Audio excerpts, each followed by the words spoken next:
British actor, writer, and producer Sacha Baron Cohen is in two of the most critically acclaimed movies of the past year. He surprised the world with the release of a Borat sequel before the election and had a starring role in Aaron Sorkin's The Trial of the Chicago 7. Both are considered Oscar contenders.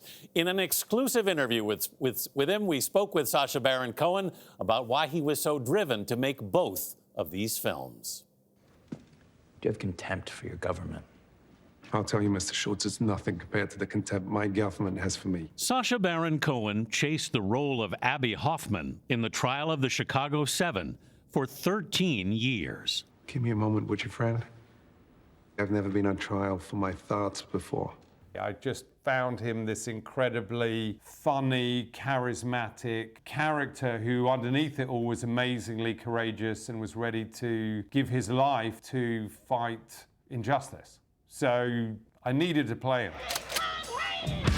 Are they about to conquer Spain? Hoffman was one of the real-life Chicago 7, political activists who were put on trial for their anti-Vietnam War demonstrations at the 1968 Democratic National Convention. In many ways, he's very similar to you.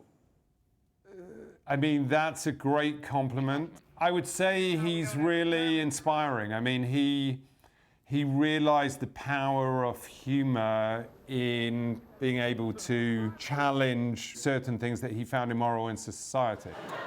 He's always saying, we need to go where the cameras are. It's revolution time. We may have to hurt somebody's feelings. Baron Cohen has earned a reputation as revolutionary himself.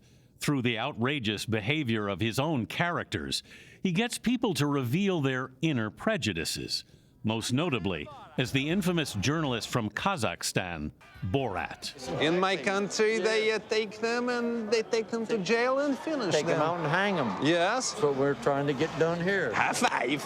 That performance won him a Golden Globe in 2007. Thank you to every American who has not sued me so far. Thank you. As a kid growing up in northwest London, Baron Cohen fell in love with comedy. Actually, me and my brother, we used to improvise songs, and there was an old South African 95-year-old pianist who used to come around to my parents' house, and she would say, you know, one day you will be in Hollywood. They'll love you there. We're like, yes, yeah, that's right, Granny. Sure we will, of course we will. It seemed so ludicrous. Despite his success, the 49-year-old comedian has been reluctant to give interviews as himself. Probably some of that is insecurity, but a lot of that is I just didn't want to be recognized. I didn't see the upside of becoming famous as myself. But in a 2019 speech to the Anti-Defamation League, he spoke out publicly for the first time against social media companies. All this hate and violence is being facilitated by a handful of internet companies that amount to the greatest propaganda machine in history. Baron Cohen thought he'd retired his iconic Borat character, but decided he had to bring him back ahead of the 2020 election. In Borat Subsequent Moviefilm, the Kazakh reporter crashes an actual conservative conference, dressed in a fat suit and prosthetics, as President Trump, trying to get to Vice President Mike Pence. Michael Pence, I brought the girl for you. Putting the actor's own safety on the line for the sake of satire. This wasn't a prank movie. This was my form of peaceful protest. In those moments, you risk arrest or sometimes something even more dangerous. So this was the first movie where I'd been advised to wear a bulletproof vest during a couple of scenes. One of them was at a gun rally in Washington State where I was singing a song called the Wuhan Flu. Obama, what we gotta do? Inject him with the Wuhan flu. In the end there, you actually got chased off the stage. Yes, a group of armed members of the crowd stormed the stage, overpowered the security, and one of them actually reached for his pistol. And I was extremely lucky that I had a fantastic bodyguard who grabbed the guy's arm and told him, whispered the words, the phrase, "It's not worth it, buddy." Was there any point during it where you said to yourself, why am I doing this? Throughout the whole movie.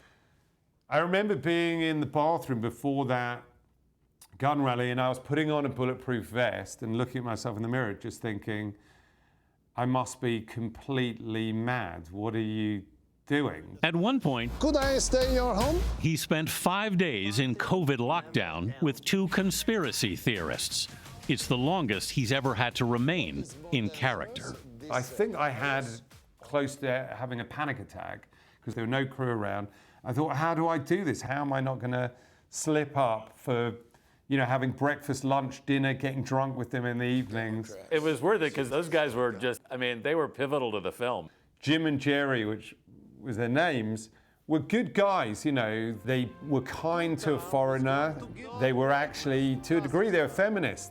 But they believed in some reprehensible conspiracy theories, and it wasn't really their fault. They'd been fed a diet of these lies and conspiracy theories on social media and by various news channels. We're living in a dangerous age where the difference between fact and fiction is not evident anymore. But Sacha Baron Cohen, who's married to actress Isla Fisher and now a father of 3, says it's time to really put Borat behind him.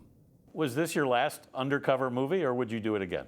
No, I can't do it again. I was lucky to make it out of this one fully intact, so no.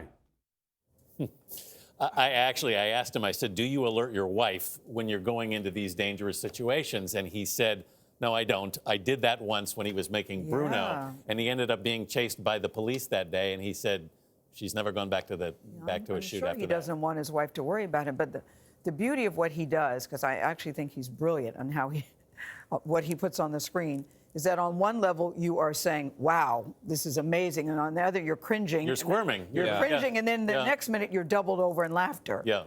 You're on a roller coaster the whole time. But he's always making a point. Yes. He got a lot of attention when he spoke out about social media back in 2019, where people thought, let me take a look at this. Yeah. He made some really very powerful points. I mentioned he went after that Abbie Hoffman part. Way back in 2007, he actually called Steven Spielberg on the phone and said, I want this part. And he said, well, it's got a very distinct accent you don't have.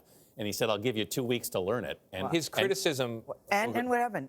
Well, it waited 13 years for them to actually make the film. He interrupted Borat, the filming of it, to go do the Chicago 7 movie. He wanted it so badly. Yeah.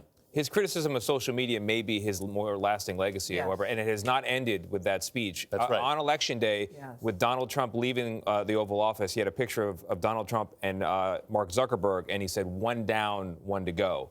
He really thinks that social media has become, as he put it, a sewer of bigotry, and they need to take responsibility for what's on their platform. Yeah. We're beginning to see that. I was going to say that could be his legacy. Facebook is certainly moving in that direction. Yeah. They would say they've been doing it all along, but they've definitely stepped it up. He also wrote a piece for, I believe it was Time Magazine about it as well. Yeah, so he continues to be vocal about that.